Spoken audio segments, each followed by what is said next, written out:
नदी में गिराया, पांव से गिराया और अंत में पूछा।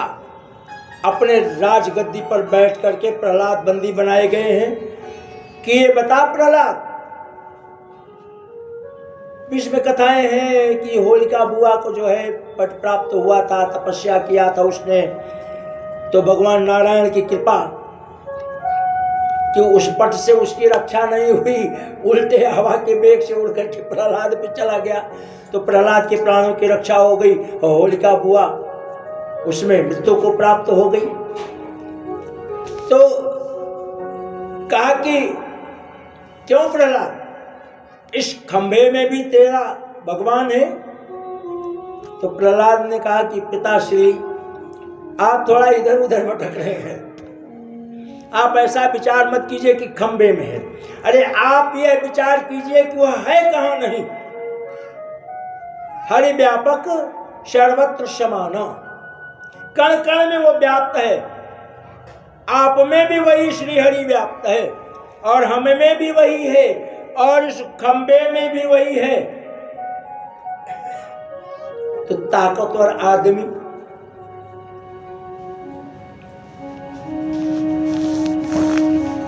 एक बार महाभारत का जब युद्ध हो गया तो धृतराष्ट्र ने एक बात का विचार किया, कृष्ण को मिलने के लिए बुलाया। धृतराष्ट्र ने विचार किया कि ये कृष्ण ही मेरे इतने बड़े खानदान का विनाश किया है, मैं कृष्ण को ही समाप्त कर देता हूं।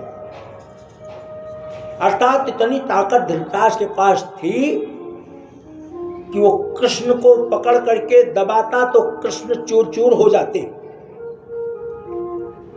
अर्थात कृष्ण ने विचार किया कि फिर तो गड़बड़ है, तो अपना स्वरूप, बड़ा सुंदर स्वरूप लोहे का बनवा करके और सामने पेश किया गया।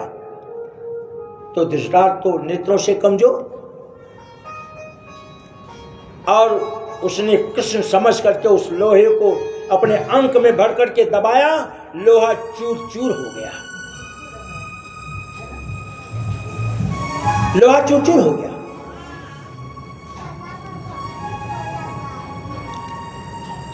तो वैसे ही कहा कि खंबे में है, तो ताकत लगा करके खंबे पे जोर से मारा। तो एक समय नारायण ने कहा था, इसी हिरण्यकश्यप के जप तप करने से, हिरण्यकश्यप के जप करने से प्रसन्न हुए थे नारायण, तो सब कुछ मांग लिया और कहा महाराज न जल में मरूं, न तल में मरूं, न ऊपर मरूं, न नीचे मरूं, रात न मरूं, न दिन में मरूं, 24 घड़ी ना मरूं, क्या करूं क्या ना करूं, सारे वरदान भगवान ले जा ले जा। भगवान ने अपनी झोली में से निकाल के सब दे दिया। तो इसीलिए भगवान ना नर का रूप है, ना किसी पक्षी का पशु का रूप है, दोनों रूपों को धारण करके, नर और सिंह दोनों रूपों का धारण करके भगवान वही प्रकट हुए खंबे में से और प्रहलाद की रक्षा की और हिरण्यकश्यप का वध किया। बोले नरसिंह भगवान की जय हो। लेकिन क्रोध शांत नहीं हो रहा है। गोदी में ले लिया प्रहलाद जी को, ब्रह्मा जी आए मनाने, वो भी चले गए, और भी देवता मनाने आए, सब चले गए, इधर उधर हो गए, उनके क्रोध के आगे कोई टिक नहीं रहा। अंत में नारद जी आए। नारद जी ने देखा ये तो लीला अद्भुत है, ऐसी लीला तो कभी हुई नहीं थी। इसका मतलब है कि एक भगवान का नया अवतार है और 24 अवतारों में नरसिंह भगवान का नाम आया। तो नारद जी दौड़े दौड़े चले गए कहाँ? लक्ष्मी जी के पास, और कहा कि देवी एक काम करो, आरती की थाली सजाओ, फिर आज जरा अपने पति देवता का स्वरूप तो देखो। और लक्ष्मी जी आरती की थाली सजा करके और जब पहुंची तो नरसिंह भगवान जोर से चिल्लाए शेर की आवाज में और थाली गिरी। लेकिन श्रीमद् भागवत में व्यास जी वर्णन करते हैं कि ब्रह्मा जी ने साष्टांग प्रणाम किया और कहा कि ये बालक प्रहलाद आपकी शरण में उपस्थित है, जिसके कारण आप यहाँ अपने नए रूप को नरसिंह रूप में उपस्थित हुए हो। तो हे नारायण, हम आपसे प्रार्थना करते हैं आप शांति हो जाइए। फिर प्रहलाद से कहा नारायण ने नरसिंह का रूप धारण करके कि प्रहलाद, कितनी अद्भुत बात है कि भगवान भक्त को कहते हैं कि प्रहलाद, मेरे आने में देरी हो गई, तुझे बहुत कष्ट तो नहीं उठाना पड़ा। प्रहलाद ने, बड़ी विचारणीय बात है, प्रहलाद ने कहा कि आपने मुझे तमाम आशीर्वाद दिया, 33,000 वर्षों तक राज्य करो, ये करो वो करो, पर ये तो सब आपने अपने मन से मुझे कहा, लेकिन मेरे मन में एक बात दौड़ रही है, मैं वो कहना चाहता हूं। नारायण ने कहा कि भाई कहना चाहते हो तो रोको मत, कहो। मैं ये कहना चाह रहा हूं कि मेरे जो पिताजी हैं हिरण्यकश्यप जी, इनका आपके साथ तालमेल ठीक नहीं था, पर मैं इनका पिता हूं। तो महाराज आप ऐसा कीजिए कि मेरी विनम्र प्रार्थना है कि आप मेरे पिता के द्वारा किए गए गलतियों को क्षमा कर दीजिए और इनका कल्याण कर दीजिए, इनका उद्धार कर दीजिए। वहां ठाकुर जी ने क्या किया, अपने लोक में जो कानून का बोर्ड बना हुआ है उसमें परिवर्तन किया। अब मुझे वो श्लोक याद नहीं आ रहा है, मतलब याद नहीं है, कथा याद है, श्लोक याद नहीं है।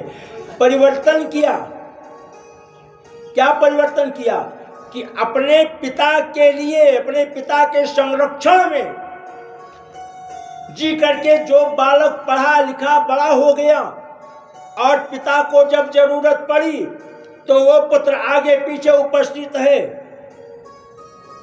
आज से एक कानून बना देता हूं कि वह पुत्र हमारे लिए सर्वदा पूजनीय रहेगा। भगवान ऐसे पुत्रों के लिए कहते वो पूजनीय रहेगा। पर जो पुत्र माता पिता को असहाय समझ करके और आश्रम में भेज रहे हैं, जरा वो विचार करें। प्रहलाद की कथा अद्भुत, इससे हमको आपको ज्ञान मिलता है कि ठाकुर जी की सेवा हमको करनी चाहिए। प्रहलाद की कथा हरि अनंत, हरि कथा अनंता। सुखदेव जी महाराज कथा श्रवण करा रहे हैं तो कहा कि मुझे कोई ऐसी कथा सुनाइए जिस कथा को श्रवण करके भगवान की कृपा किसी और को प्राप्त हुई हो, कि भगवान स्वयं अपने स्वरूप को, अपने नाम को, अपने कर्म को, अपने धर्म को, अपने ज्ञान को लेकर के उनके यहां उपस्थित हुए हो। सुखदेव जी का आपने बड़ा सुंदर प्रश्न किया। तो ब्रह्मा जी के छाया पुत्र कर्दम ऋषि, ब्रह्मा जी के मानस पुत्र तो वो लोग हुए और ये छाया पुत्र हैं कर्दम ऋषि।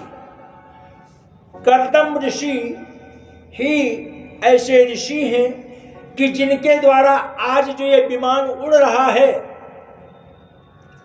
मानस विमान उनके पास था, अर्थात मन से उन्होंने सजो लिया तो विमान आ गया। ये हमारे धर्म की व्यवस्था थी जिसको मैकाले दुष्ट ने खराब कर दिया। अर्थात हम अपने मन में विचार करें कि अभी हमको स्टेशन पहुंचना है तो हम स्वशरीर स्टेशन पहुंच जाते थे। ये भारतवर्ष के ज्ञान शिक्षा नीति थी जिसको उसने खराब कर दिया। तो कहा कि कौन है कर्दम ऋषि, छाया पुत्र है ब्रह्मा जी के। अच्छा, तो क्या करते हैं, जप और तप करते हैं। ब्रह्मा जी उनके पास आए, उनके जप और तप को देख करके ब्रह्मा जी आए, और जब ब्रह्मा जी आए, इसी बीच में एक घटना आती है ययाति की। बड़े तपस्वी, बड़े ज्ञानी, ज्योतिष के प्रकांड विद्वान, उनके घर भीड़ लगने लगी। अब वो निर्णय लिए क्या, बड़ी विषम परिस्थिति आ गई। भगवान की सेवा में बाधा जनता के कारण, तो कहां चले गए, नदी में चले गए। नदी में बैठकर जब तप करने लगे कि जनता से, प्रजा से मेरा कोई मतलब नहीं। अब नदी में बैठ करके तप कर रहे हैं, जप कर रहे हैं, तो उन्होंने देखा कि एक मछली मादा और एक मछली पुरुष नर, दोनों ने प्रलय खेल किया। अब उसके दोनों के प्रलय खेल को देख करके इनका मन मुग्ध हो गया, और इन्होंने कहा कि संसारिक जो व्यवस्था भगवान की है बड़ी सुंदर है। तो 60,000 वर्ष बीत चुका इनकी आयु। 60,000 वर्ष की उम्र में दौड़े दौड़े अपने घर आए, बुढ़े हो चुके थे, तो अपने पुत्र से कहा कि मुझे अपनी आयु दे दो। और पुत्र ने उनको अपनी, ययाति के पुत्र ने, 4 पुत्र थे, चारों पुत्रों ने ययाति को अपनी आयु दे दी। कारण नहीं पूछा कि किस कारण से मेरी आयु मांग रहे हो। जो लोग सत्यनारायण भगवान की कथा को सुनते हैं, सत्यनारायण भगवान की कथा, अभी परसों पहले दिन कथा में चर्चा चली थी कि सबसे बड़ा वेद है, सारे धर्म ग्रंथों में सबसे बड़ा ग्रंथ कौन सा, वेद। और सारे धर्म ग्रंथों में सबसे छोटा ग्रंथ कौन सा, हनुमान चालीसा। वैसे ही सत्यनारायण भगवान की कथा है। सत्यनारायण भगवान की कथा के 5वें अध्याय में स्पष्ट भगवान ने किया कि राजा ने दान को महत्व दिया। भगवान उनकी परीक्षा लेने गए और भगवान ही शेर बने, भगवान ही ब्राह्मण बने। अब भगवान जाकर के राजा से कहते हैं कि राजन, मेरे ये दोनों शेर भूखे हैं। राजा ने कहा महाराज ठीक है, आप अतिथि गृह में विराजमान होइए, सेवक आपकी सेवा करेंगे, इनकी व्यवस्था करवाते हैं। कहा ना ना ना ना ना ना, ये आज घास फूस वगैरह खाने वाले और भी चीज जो शेर खाते हैं नहीं है, तो महाराज जी क्या खाएंगे, ये तुम्हारे पुत्र के मांस को खाएंगे। सत्यनारायण की कथा में है ना। और उम्र क्या है, 16 वर्ष। परिवार का पालन कैसे किया जाता है, यह रामायण से, श्रीमद् भागवत की कथा से प्राप्त होता है कि बेटा दुष्ट बोल दे, नहीं पापा मैं बड़ा हो गया हूं, आपकी बात नहीं मानूंगा, तो ऐसा बेटा अपने जीवन में कुछ कर नहीं सकता। 16 वर्ष की आयु प्राप्त किए हुए पुत्र को आदेश हुआ। क्या आदेश हुआ, क्योंकि ब्राह्मण देवता ने कहा कि तुम अपने पुत्र को बुलाओ, उसके मांस को ये दोनों शेर खाएंगे। और खाएंगे कैसे, ऐसा नहीं कि उसको शेर के पास भेज दो, ना ना ना ना ना, पति पत्नी टेबल लगाओ, बच्चे को लिटाओ, आरा ले आओ, उससे इसको फाड़ो, बायां भाग फेंक दो, दाहिने भाग का 2 भाग करो, एक बार उस शेर को दो, एक बार उस शेर को दो। 16 वर्ष का बालक फाड़ दिया गया और वो क्रिया पूरी कर दी गई। और राजा और रानी अपने राजमहल में प्रवेश करने लगे, नेत्रों में आंसू आ गया। महात्मा ने कहा था कि आंसू नहीं आने चाहिए, राजा ने कहा बिल्कुल आंसू नहीं आएगा, और अंदर जाने लगे तो आंसू आ गया। महात्मा ने जोर से डांट लगाई, क्या कर रहे हो, लौट पड़े राजा रानी। कहा ऋषिवर ब्राह्मण देवता, ये आंसू मेरे बच्चे के लिए नहीं है, ये आंसू मेरे धर्म के लिए है। अगर 16 वर्ष का मेरा बेटा आज कह देता पिताश्री मैं ऐसे धर्म को नहीं मानता हूं, तो मेरे जन्मों जन्मों का किया गया जो धर्म था, जिसके कारण आज आप मेरी परीक्षा लेने आए हैं, वो सब समाप्त हो जाता है। तो पिता और पुत्र का ऐसा संबंध होना चाहिए कि पिता ने मां, क्यों, कोई भी माता पिता अपने बच्चे की, अपने बच्ची की कभी हानि नहीं चाहेंगे। अब खिलाया पिलाया, 22 वर्ष 23 वर्ष की हो गई, बोला वो तो मेरी ऑफिस में काम करता है, मैं उससे विवाह करूंगी, मैंने उसको मान लिया। तो जाओ, मान लिया, दर दर ठोकर खाओगे, जन्म तो बिगाड़ ही लिया, ठोकर अलग से खाओगे। और सबसे बड़ी गद्दारी क्या थी? अद्वितीय विवाह हो गया, गैर जाति का विवाह हो गया तो उससे संतान पैदा होगी जो पितरों को जल नहीं प्राप्त होगा। अब जो कन्या अपने माता पिता के साथ इतनी बड़ी घात करे, इतना बड़ा अविश्वास करे, उस कन्या को तो शादी के पहले ही भगा देना चाहिए। शास्त्र का वर्णन यही है। तो छाया पुत्र कर्दम ऋषि, और वहां सृष्टि की रचना चली, पृथ्वी को ला करके स्थापित किया। तो 2 पुत्री और 2 पुत्र मन शत्रुपा के बड़े हो गए। ब्रह्मा जी दौड़े दौड़े आए और कहा, महाराज कर्दम जी, मैं लड़के देख करके आए हूं, मना मत करना। महाराज आप कहते हैं, आप ब्रह्म देवता हैं, कहते हैं तो मना कैसे करूंगा? नहीं नहीं, अभी तो मेरे सामने ब्रह्म देवता मान करके, लिहाज मान करके, क्योंकि तुम मेरे छाया पुत्र हो, संबंध को समझते हुए कि पिता पुत्र है, मेरी बात नहीं काटो, मेरे जाने के बाद मनमानी करने लगो तो ठीक नहीं है, पहले हाँ भर लो। अरे बोले नहीं पिताश्री, नहीं बात काटूंगा। बोले तो ठीक, मैं जा रहा हूं। अब तुम्हारे लायक कन्या है। अच्छा, तो नाम क्या है? देवहूति, अर्थात जो देवताओं को प्रिय हो, जो देवताओं को प्रिय हो। और दौड़े दौड़े पहुंच गए मनु जी के यहाँ, और वहां जाकर के कहा, 1 मिनट देरी मत करो, ये मत देखो खरमास लगा हुआ है, जल्दी जाओ। खरमास तो हम लोगों के लिए है, और ये उत्तम महीना है धर्म करने के लिए। खरमास उत्तम है, क्योंकि हर महीने संक्रांति बदलती है, उस संक्रांति का महत्व नहीं है, लेकिन ये खरमास निकलते ही जो 14 तारीख की संक्रांति आई, संपूर्ण विश्व में उसका महत्व है। इसलिए इस खरमास महीने में दान, पुण्य, कथा, भागवत सब करानी चाहिए, सब सुननी चाहिए, केवल एक कथा नहीं करानी चाहिए, संकल्पित।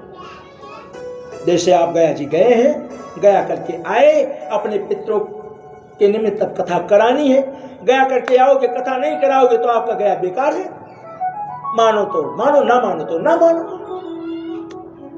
तो एक कथा नहीं करनी चाहिए, संकल्पित। संकल्पित कथा के 5-6 महीने निश्चित है।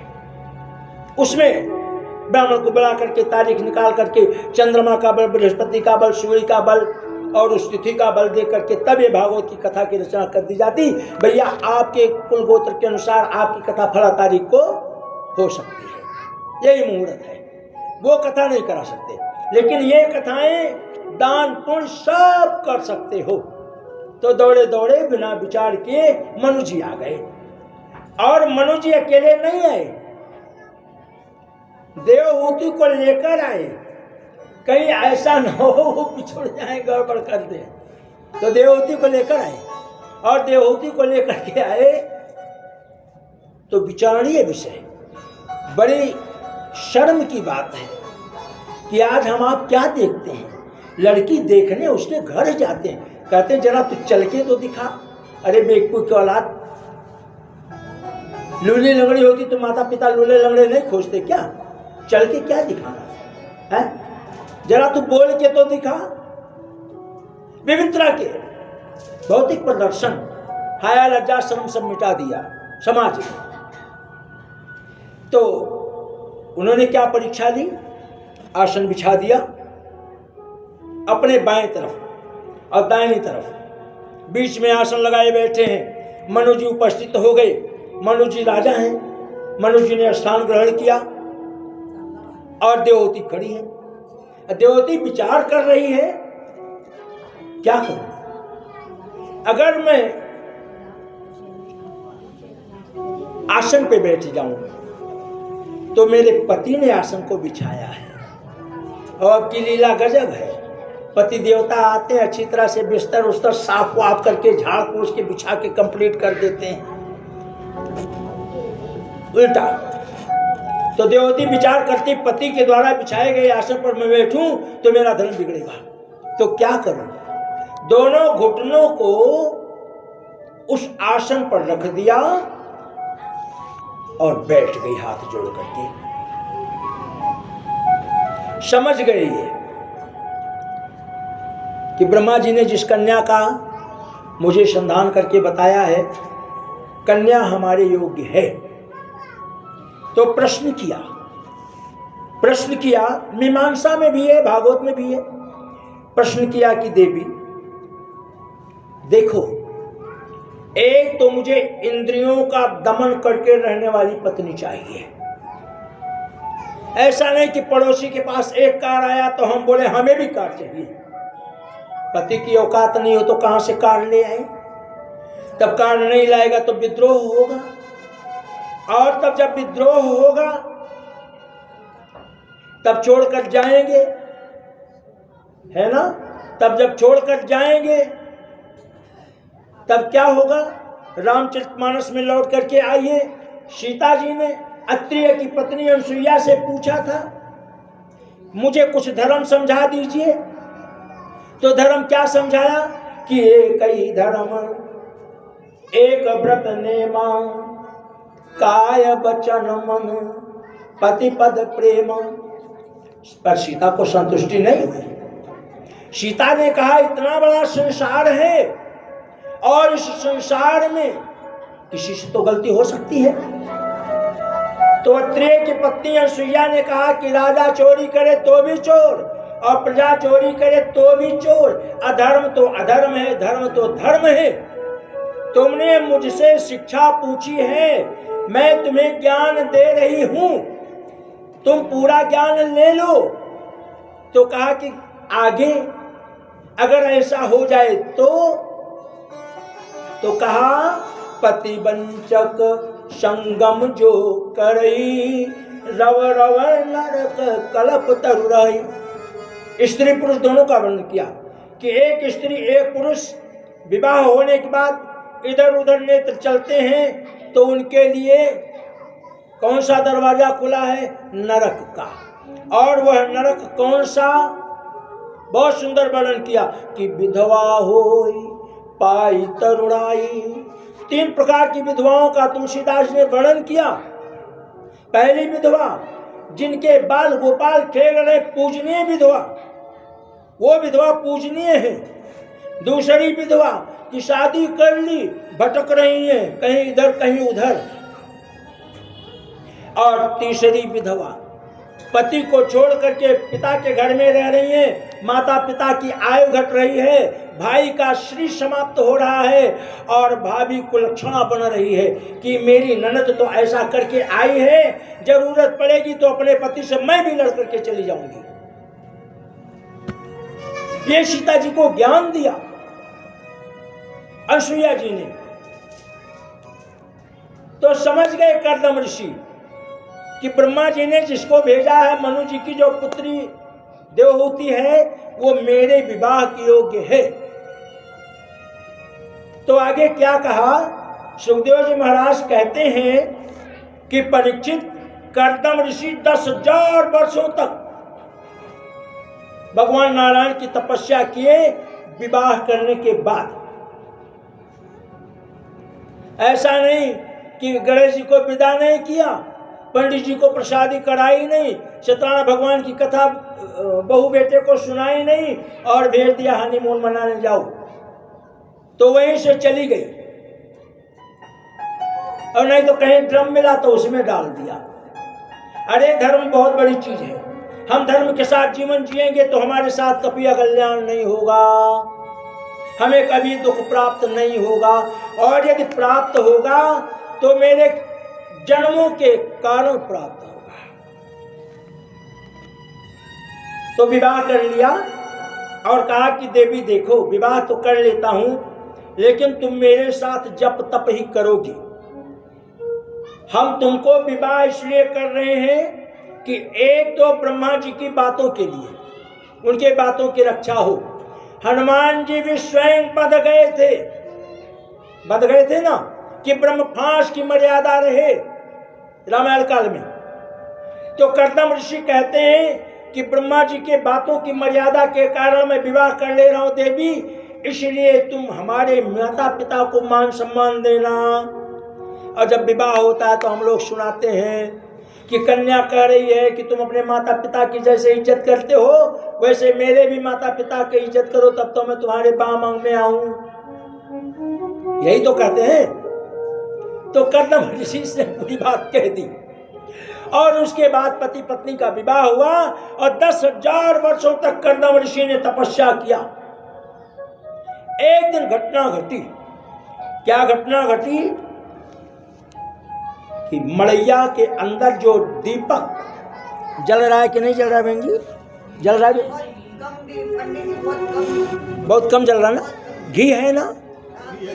हाँ, जलने दीजिए, मत छेड़िए उसको, अभी थोड़ी देर में फिर पूरा करना। हाँ, उसको छेड़िए नहीं। नहीं बहन जी, जल रहा है। तो दीपक बुझ गया और जैसे ही दीपक बुझा तो कर्दम ऋषि ने आवाज लगाई, अरे भाई कोई सेविका है, कोई सेवक है? देवहूति सामने उपस्थित। अरे तुम कौन? अरे प्रभु, मैं आपकी अर्धाग्नि। अर्धाग्नि इधर उधर देखने लगी। अरे आप ऐसे बोल रहे हैं? अच्छा अच्छा अच्छा, याद आया, ब्रह्मा जी आए थे मुझे देखने, मेरा वर्णन कर गए हैं। आप मनु जी की बेटी हैं अदिति? हाँ प्रभु, पति देवता मैं उनकी बेटी हूं और आपकी चढ़ार बिंदु हूं, आपकी अर्धाग्नि हूं। अच्छा, तो दीपक जलाओ। दीपक जल गया, वो तो बिना कहे जल गया। अब क्या होना चाहिए? महाराज, आपने मुझसे कहा था विवाह सूत्र में बंधने के बाद कि जब एक पुत्र रत्न की प्राप्ति हो जाएगी तो मैं वनवास ले लूंगा। तो महाराज 10,000 वर्ष बीत गए, अब तो मेरी मनोकामना की पूर्ति हो। बस आह्वान किया और पुष्पक विमान भी उसके आगे फेल। जो मन से चलने वाला पुष्पक विमान जो इंद्र के पास था, जो राम जी के पास आया, उससे भी अच्छा। और वही सब चुरा करके अंग्रेज दुष्ट हमारे यहाँ से ले गए और उसी को पढ़ करके उन्होंने ये सारे विज्ञान बनाए और उसका प्रत्यक्ष प्रमाण देख लीजिए। अभी दक्षिण भारत का जो वैज्ञानिक मोदी जी ने जिससे वो राकेट छुड़वाया, उसने बाकायदे उत्तर दिया कि मैं भारतवर्ष के शास्त्रों को पढ़ पढ़ करके इस विमान को बनाया।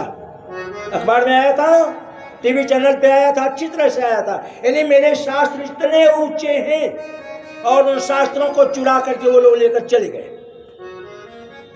तो कर्दम ऋषि ने मानस विमान बनाया, हर तरह की सुख सुविधा, जब जिस सुख सुविधा की जरूरत हो वो उनको प्राप्त हो जाए। अब 9 बरस तक रहे। कहां रहे? वायुमंडल में हनीमून मनाने। वायुमंडल में, किसी देव स्थान तीर्थ स्थान में नहीं गए, क्योंकि वहां जाकर के हनीमून मनाएंगे तो पाप लगेगा और ठाकुर की इच्छा कुछ बात हो जाए तो जो बच्चा पैदा होगा, बच्ची पैदा होगी, वो ठीक नहीं होगी। धर्म स्थान में जाकर के कभी भी यह व्यवस्था सब नहीं रखनी चाहिए। तो कर्दम ऋषि 9 वर्षों में कर्दम ऋषि को कितनी कन्याएं पैदा हुई? 9 कन्याएं पैदा हुई देवहूति से। और 9 कन्याएं पैदा हुई जब, तो कर्दम ऋषि कहां आ गए? भूलोक में आ गए, जमीन पर आ गए। वर्णन किया सुखदेव जी ने परीक्षित से कि श्रवण कीर्तन स्मरण पाद सेवन अर्चन बंधन दास शक्य और आत्मनिवेदन, ये 9 कन्याएं, यही भक्ति का स्वरूप है। हमको आपको इतनी बातों को लेकर के जीवन में चलना चाहिए। अर्थात कथा सुनने आए हैं, खाली इस भाव को लेकर कथा मत सुनिए कि आए हैं, कथा हो रही है, 10 मिनट बैठेंगे, घंटा भर बैठेंगे, पूरी कथा सुनेंगे। कथा के कुछ नियम है, उसका पालन कीजिए जिससे फल प्राप्त हो। कथा समय पर शुरू होती है 1 बजे आ जाइए। जिस आसन पर आज बैठे उसी आसन पर 7 दिन बैठिए। कथा पूर्ण हो जाए, आरती हो जाए, बिना प्रसादी लिए मत जाइए, बिना प्रसादी लिए मत जाइए। क्यों? प्रसादी का संसार बड़ा विचित्र है। एक जगह कथा चल रही थी, उस मोहल्ले का जो सबसे संपन्न आदमी था, उसका बेटा रोज कथा सुनने आता था। समय पर, और कथा सुन करके समय पर निकल जाता था। कथा पूरी हुई चला जाता था। क्यों चला जाता था? क्योंकि उस एरिया के सबसे संपन्न आदमी के घर का बेटा था। उसे भय था, उसके घर वाले इंतजार करते थे। एक दिन पंडित जी ने रोका, रोक, जेब में से लकड़ियां निकाली, पूरी बात पूछ करके दे दिया।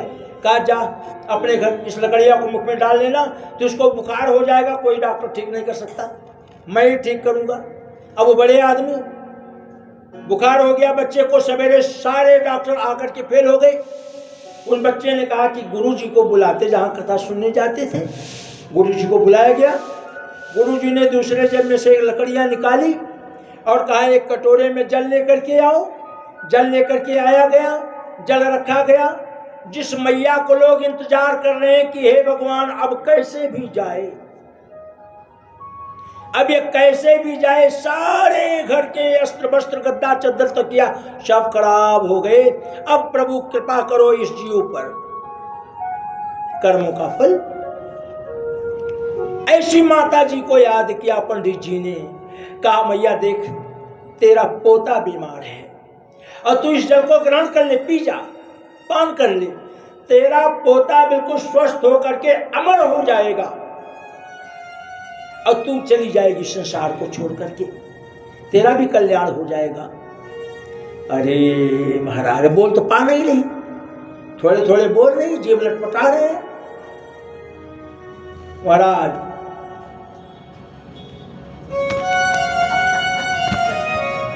समझिए नहीं, मतलब ले जाओ इस जल को, मुझे नहीं पीना है। अच्छा क्यों पीना नहीं है? महाराज मैं अभी बिस्तर पर पड़ी हूँ, मेरे पति देखता है वो देखो थोड़ा थोड़ा घूम रहे हैं, पढ़ने वाले तो भी है बिस्तर पे, संसार तो सबको ले जाएगा काल चक्र। लेकिन महाराज जब तक हो ना तब तक बहुएं डरती हैं, उनको समय पर रोटी दे देती हैं, समय पर भोजन दे देती हैं। ओहो हो, तो कहा कि पिताजी आप ही आ जाओ, आप ही चले जाओ। अरे महाराज कैसी बात करते हो, इतना बड़ा पूरा परिवार है, हैं? अच्छा अच्छा, सबको बुला लिया, कोई नहीं आया, यही संसार है। और जो बेटा है बीमार है वो तो लेटा है, चद्दर ओढ़े है, सब सुन रहा है। इतने में नवविवाहिता उसकी पत्नी बुलाई गई और पत्नी को पंडित जी ने समझाया कि बेटा देख तू इस जल को पी जा, अगर तू इस जल को पी करके संसार को त्याग जाएगी तो पतिव्रता कही जाएगी, तेरा जग में नाम होगा कि बड़ी भाग्यशाली थी, पति को रहते संसार को त्याग गई। और अगर तू संसार को त्याग कर नहीं गई, जिंदा रह गई, तो पति और पत्नी बड़े ठाठ से संपूर्ण जीवन व्यतीत करोगे और अंत में स्वर्गति को हो जाओगे।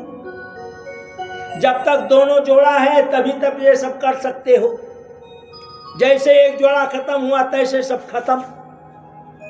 शास्त्र कहते हैं संसार की रीति आना जाना, और दोनों साथ में जाएंगे भी नहीं, कोई आज जाएगा कोई कल जाएगा पति पत्नी में, तो उसकी कोई लीला नहीं। लेकिन शास्त्र कहते हैं कि भाई जोड़ा जब तक है तब तक आप धर्म कर्म कर सकते हो। टीवी तो दिन भर बैठ करके देख सकते हो, पति नहीं तो भी, पत्नी नहीं तो भी, पर धर्म कर्म तभी कर सकते हो जब दोनों जोड़ा बरकरार है। और जैसे दोनों जोड़ा समाप्त हुआ एक तो सब खत्म। तो उसने कहा महाराज, इधर उधर देखा, उसने कहा महाराज 4 महीना कुल गिना गिना हुआ, 4 महीने में कितना दिन हुआ? 120 दिन, 3 चौके 12 है ना, 4 महीना गिना चुना हुआ महाराज। हमारे मामा जी ने मेरी शादी धोखे से करा दी थी, अगर इनको कुछ हो गया तो मेरी शादी मेरे पिताजी इनसे काफी संपन्न नहीं और अच्छे घराने में कर देंगे। यही कलयुग का महत्व है। कलयुग यही ले जाकर के हमको आपको गिरा देता है। तो 9 कन्याएं पैदा हुई। 9 कन्याओं का नाम कहने का पीछे बात चली थी कि खाली कथा सुनिए मत, इसी पर यह कथा निकली। कथा श्रवण कीजिए, इसके बाद कीर्तन कीजिए, इसके बाद उस स्वरूप का जो नारायण का स्वरूप है स्मरण कीजिए। पाद सेवन अर्थात उनके चरणों की सेवा कीजिए, उनका अर्चन कीजिए, प्रणाम कीजिए सुबह शाम। भगवान ये कहता है कि रात दिन मेरे पीछे लगने की जरूरत नहीं है। तुम सुबह बिस्तर को छोड़ते ही दोनों हाथ को जोड़ करके प्रणाम करके बोल दो, हे ठाकुर जी, संसार में तू है, मैं तुझे भूलूं तो भूलूं पर तू मुझे ना भूले। 24 घंटे की सारी सेवा आपकी हो गई। अब थोड़ा ज्यादा समझना चाहते हैं तो सारे घर गृहस्थी के बाद शाम को जब सोने जाएं बिस्तर पर तो फिर प्रणाम कर ले। हनुमान चालीसा याद है तो उसका पाठ करके तब सोइए।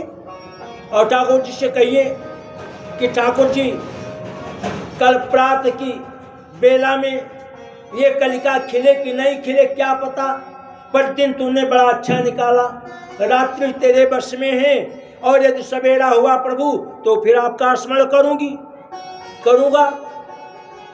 यही हमको कह करके बिस्तर पर सोना चाहिए और यही कह करके हमको बिस्तर से सवेरे उठना चाहिए। भगवान की पूरी सेवा हो गई तो 9 भक्ति के 9 अंग। अब कर्दम ऋषि वनवास जाना चाह रहे हैं तो कहा आपने जो वचन कहा था उस वचन को पूरा करो। अच्छा, क्या वचन कहा था? कर्दम ऋषि ने क्या वचन कहा था? इतने लोग बैठे हो, बता दो क्या वचन कहा था। सब लोगों ने कथा सुन ली। इसका मतलब कथा ध्यान से नहीं सुन रहे। कोई तो बताओ। हाँ, एक पुत्र रत्न की प्राप्ति हो जाएगी तो मैं वनवास को चला जाऊंगा। और हुआ क्या? इसका उल्टा 9 कन्याएं पैदा हो गई। तो कहा प्रभु आपके चरणों की दासी हूं मैं। गुर्राया नहीं कि मैं 25 लाख का पैकेज पाती हूं ना, गुर्राया नहीं।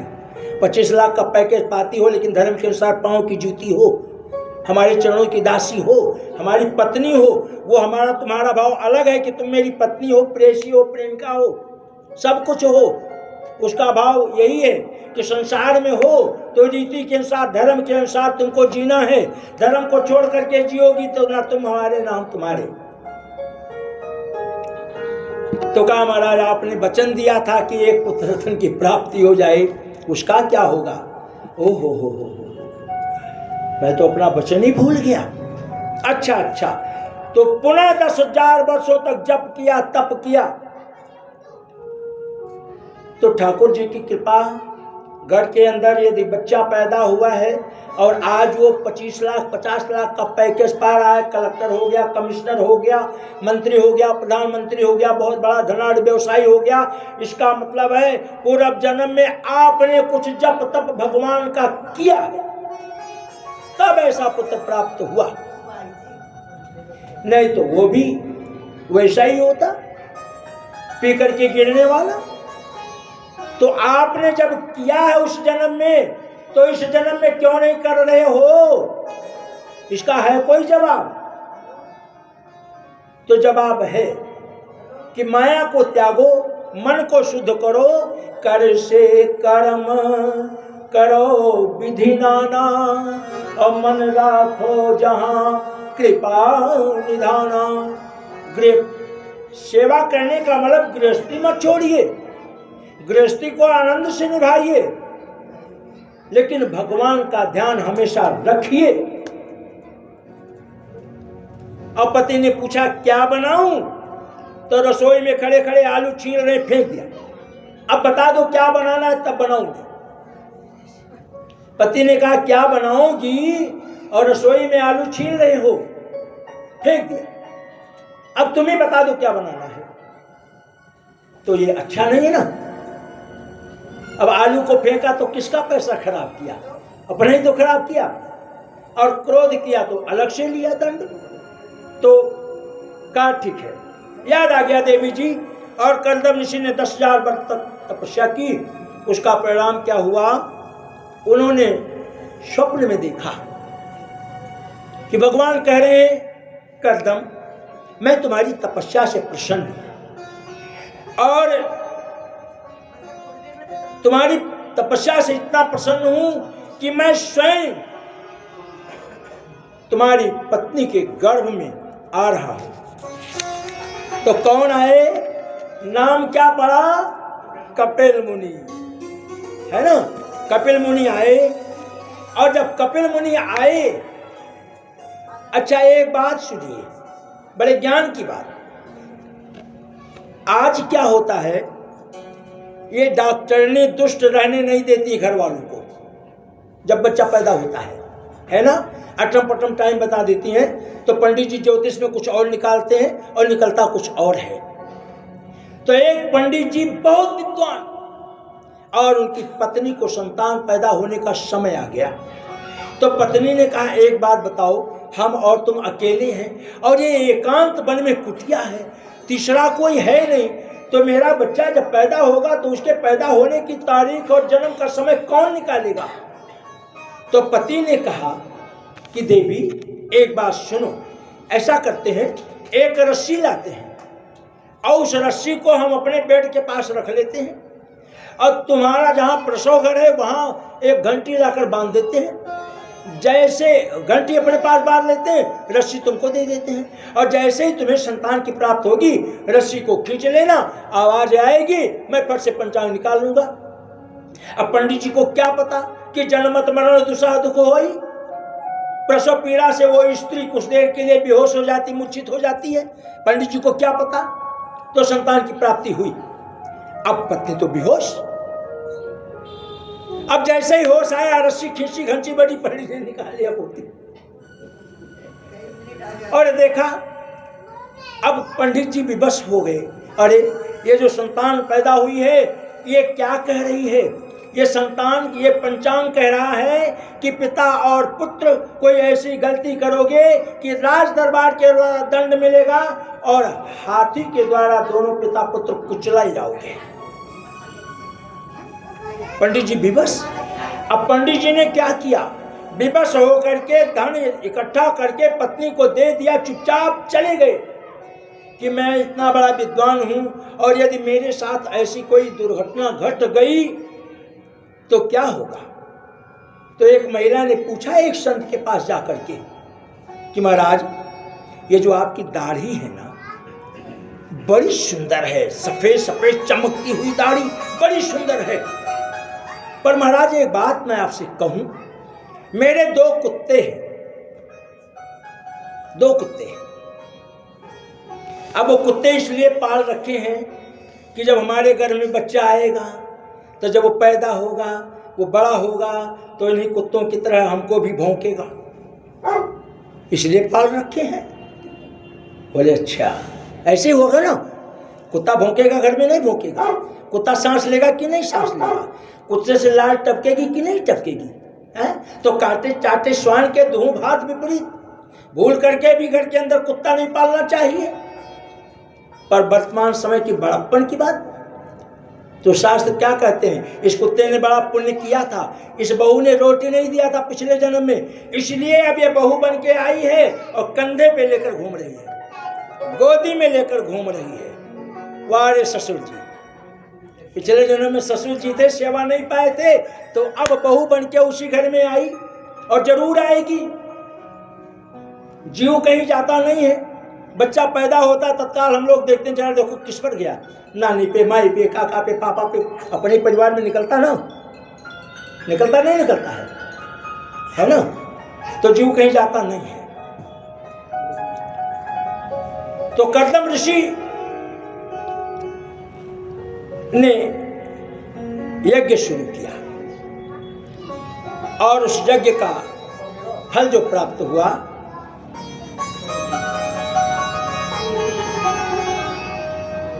कि मैया ने कहा, महाराज आपकी दाढ़ी बड़ी सुंदर है, मैंने दो कुत्ते पाल रखे हैं, उनकी पूंछ बड़ी सुंदर है, आप एक बात बता दो कि आपकी दाढ़ी अच्छी है या मेरे कुत्तों की पूंछ अच्छी है।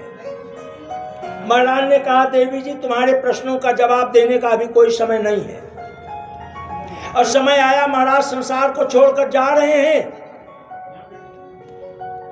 और महाराज जब संसार को छोड़कर जा रहे हैं तो दौड़ी दौड़ी माता जी आई। अरे महाराज ऐसे कैसे जा सकते हो, मेरे प्रश्नों का पहले उत्तर दो,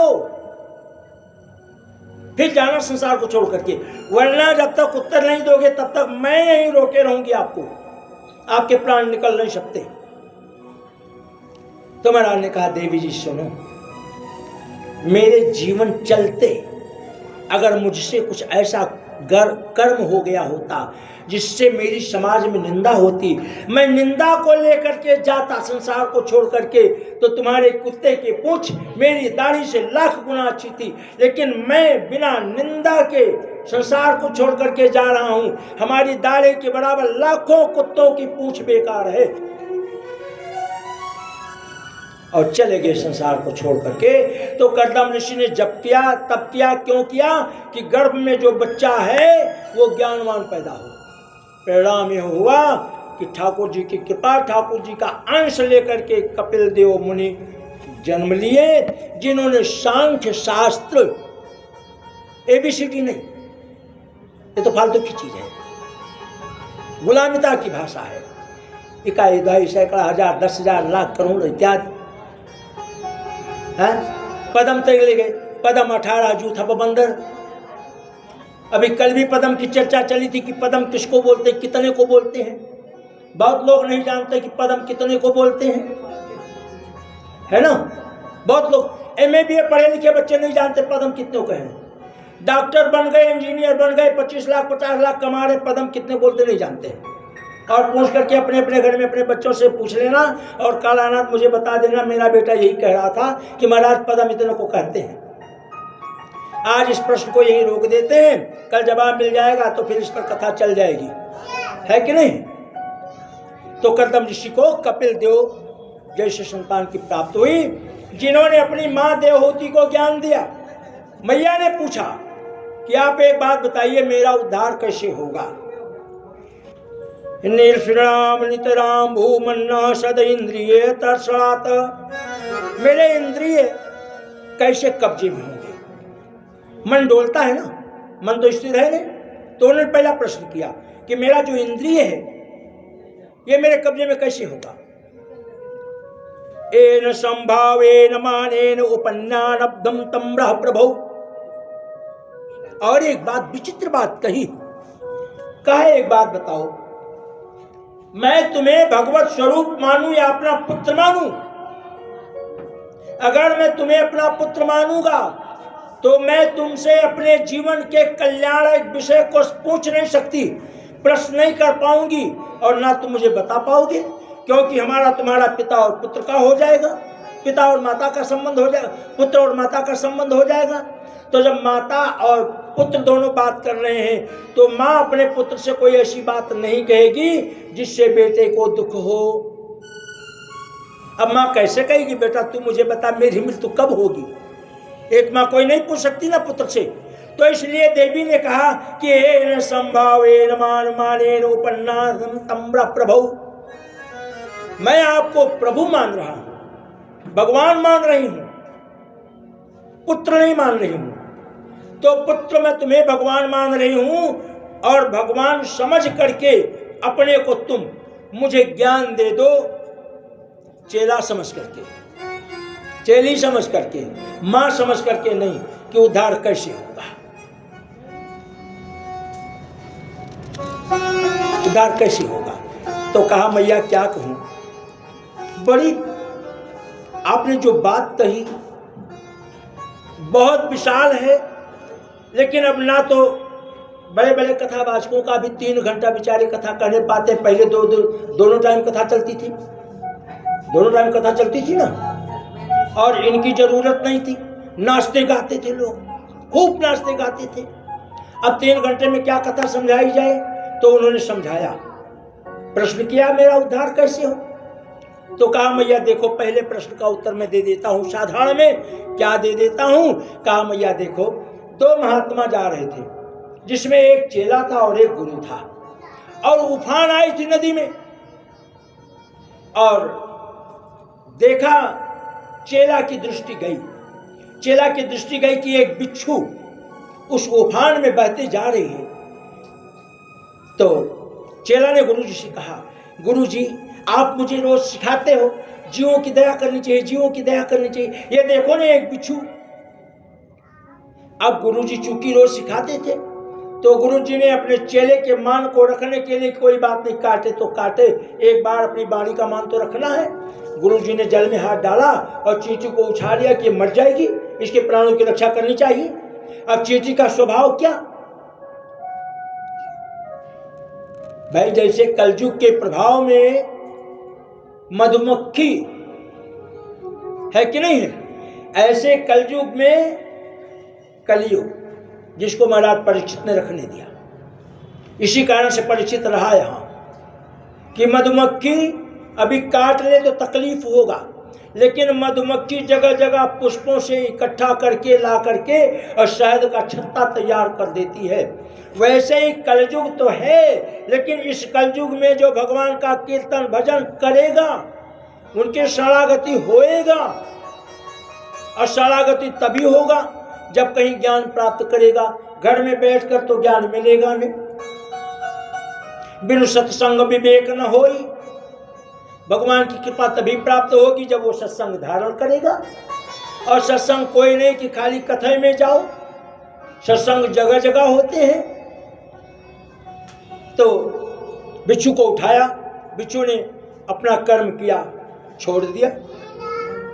फिर देखा गुरुजी ने, अरे सच में मर जाएगी, पुनः हाथ लगाया, फिर काट लिया, फिर छोड़ दिया। और तीसरी बार उठा लिया और कहा मैं अपना कर्म नहीं छोड़ूंगा जब तुम अपना कर्म नहीं छोड़ते हो। तो तुम अपना कर्म नहीं छोड़ते हो, काटना, और मैं अपना कर्म नहीं छोड़ूंगा तुझको बचाना। तो मैया जीवन का मुख्य तत्व यही है। तुम्हारे विचार में अगर ऐसा तत्व आ जाए तो संसार की सारी रचना इंद्रियों को वश में कर ले और तुमको मोक्ष प्राप्त हो जाए। बस इतना सुनते ही ये मन चंचल है, कैसे इसे समझाऊं, है ना। तो कहा कि नदी की धारा बन गई और धारा बन करके विलुप्त हो गई। वो भगवान की कृपा प्राप्त हुई। हरि अनंत, हरि कथा अनंता। इस तरह से देवहूति कपिल मुनि की कथाओं को सुन करके, ज्ञान को सुन करके प्रसन्न हुई और इस संसार को छोड़ करके और नदी का रूप धारण करके चले गए।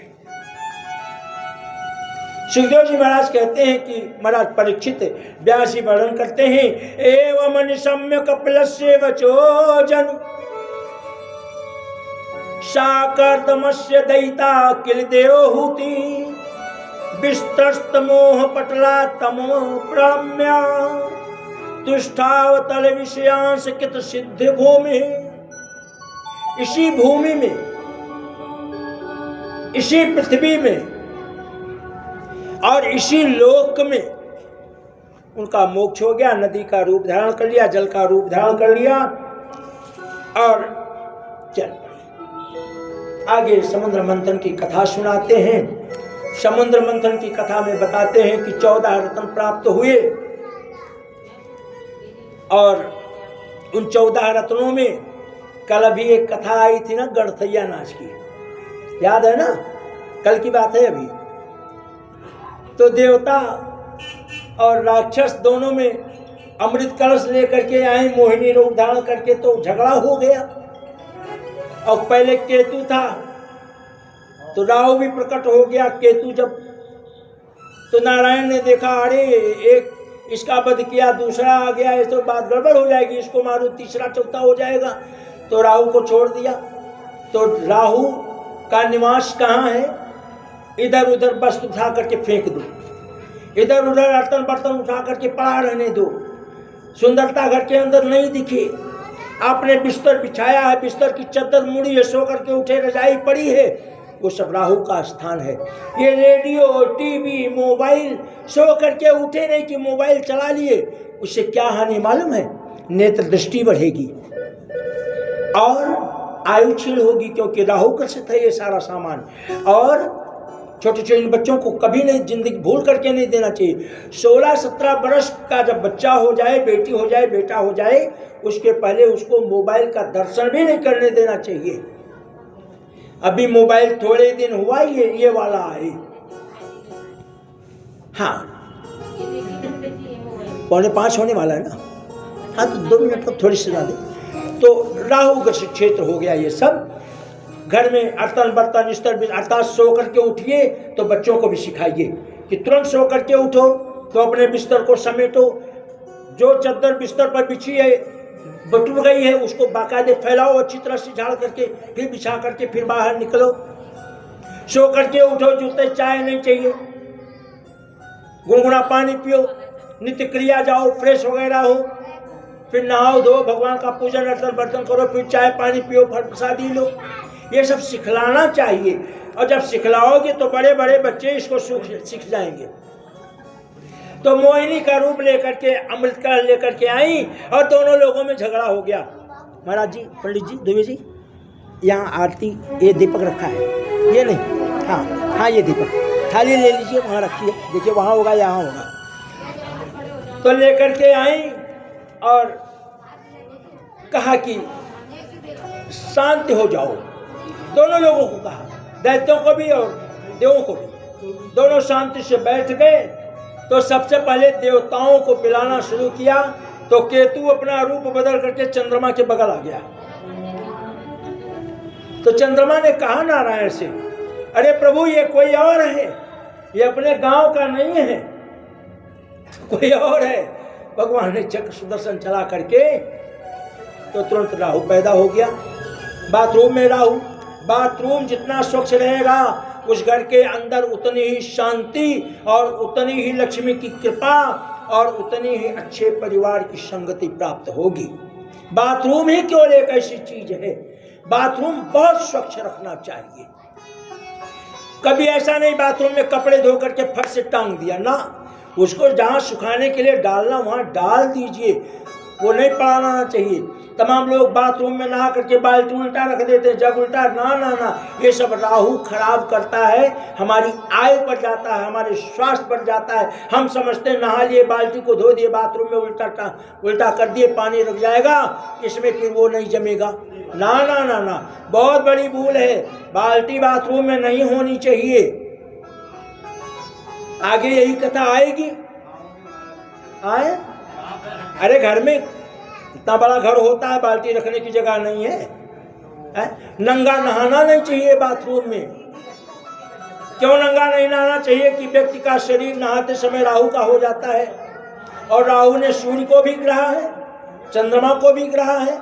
तो हम आप किस खेत की मूली हैं, धीरे धीरे धीरे धीरे क्या परिणाम होगा, नंगा नहाने से शरीर राहु हो जाएगा और हमारी कलाएं बदल जाएंगी, हमारी विद्या बदल जाएगी, हमारे मन बदल जाएंगे, हम दुष्परिणाम करने लगेंगे। परिणाम क्या मिलेगा, घर के अंदर की लक्ष्मी समाप्त होने लगेंगी और फिर हम क्या करेंगे, कटोरा हाथ में आ जाएगा, अर्थात लक्ष्मी विहीन हो जाएंगे। तो इन सब बातों का ध्यान रखना चाहिए। तो आकर के लक्ष्मी ने देवताओं को अमृत दिया और उनको अमृत नहीं दिया दैत्यों को। इसमें भी बड़ा विवाद हुआ। आगे कल भगवान की कथा, कल कृष्ण का जन्म है। सब लोग कृपा करके 1 बजे आइए, तब तो ये कथा सुनने में मजा आए। हम तो बकते ही रहेंगे। तो 1 से 5 कथा सुने तो भाई कथा भी पूरी हो जाए और अच्छा भी लगे। बोलिए कृष्णचंद्र भगवान की जय हो, श्याम सुंदर भगवान की जय हो। और एक बात, कृष्ण के साथ राधा रानी की जयकारा ना लगाओ तो सब अधूरे। बोलिए राधा महारानी की जय हो, बोलिए वृंदावन बिहारी लाल की जय, और कृष्ण की समस्त पटरानियों की जय।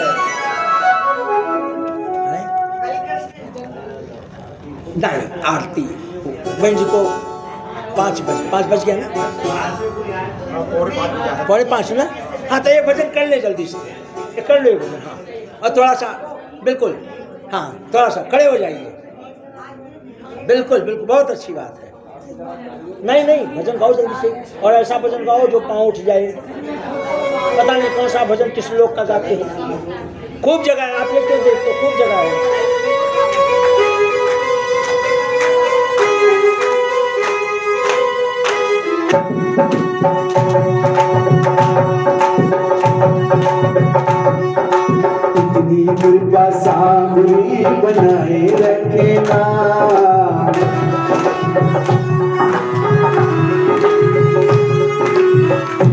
कृपा सांवरी बनाए रखना, मरते दम तक सेवा में लगाए रखना, इतनी कृपा।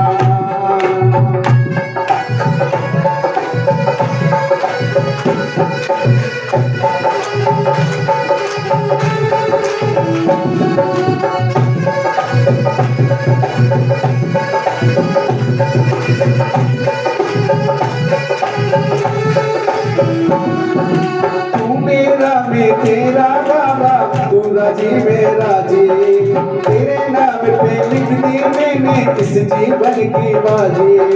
लाज मेरी इस जग में बचाए रखना, मरते दम तक सेवा में लगाए रखना।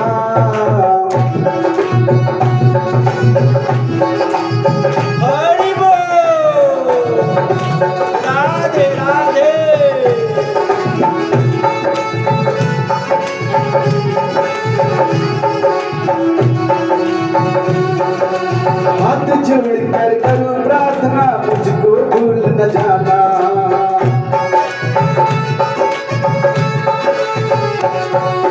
हाथ जोड़ कर करूं प्रार्थना, मुझको भूल न जाना। तेरे दर पर लगा रहे बस मेरा आना जाना, दिल में दिल ये सिलसिला चलाए रखना, दिल में दिल ये सिलसिला चलाए रखना, मरते दम तक सेवा में लगाए रखना, इतनी कृपा।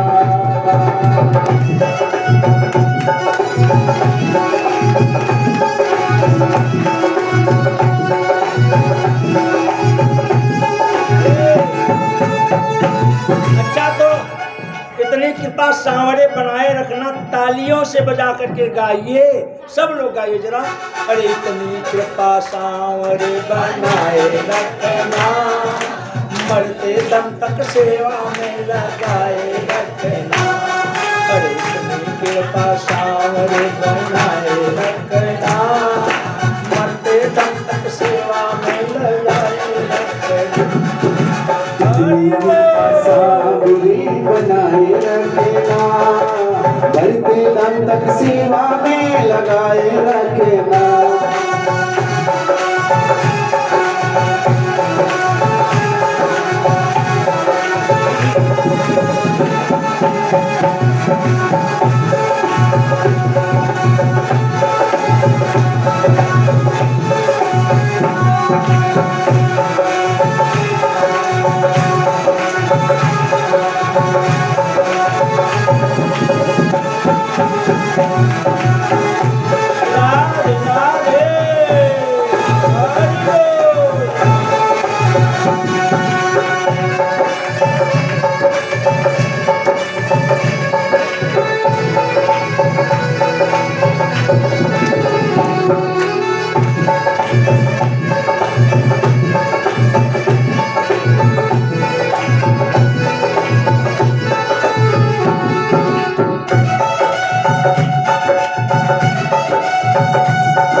कृपा सांवरी बनाए रखना, मरते दम तक सेवा में लगाए रखना, मरते दम तक सेवा में लगाए रखना।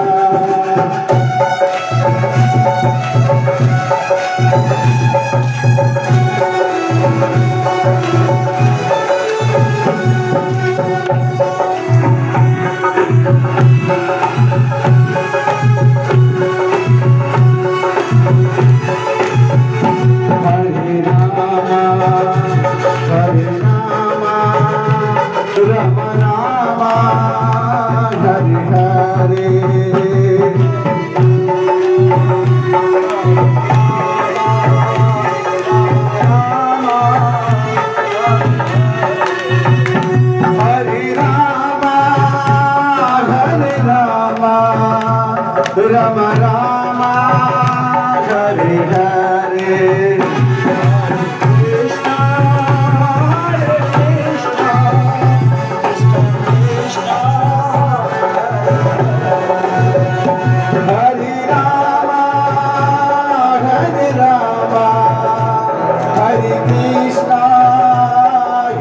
भेजना। इतनी कृपा सामने बनाए रखना, इतनी कृपा सामने बनाए रखना।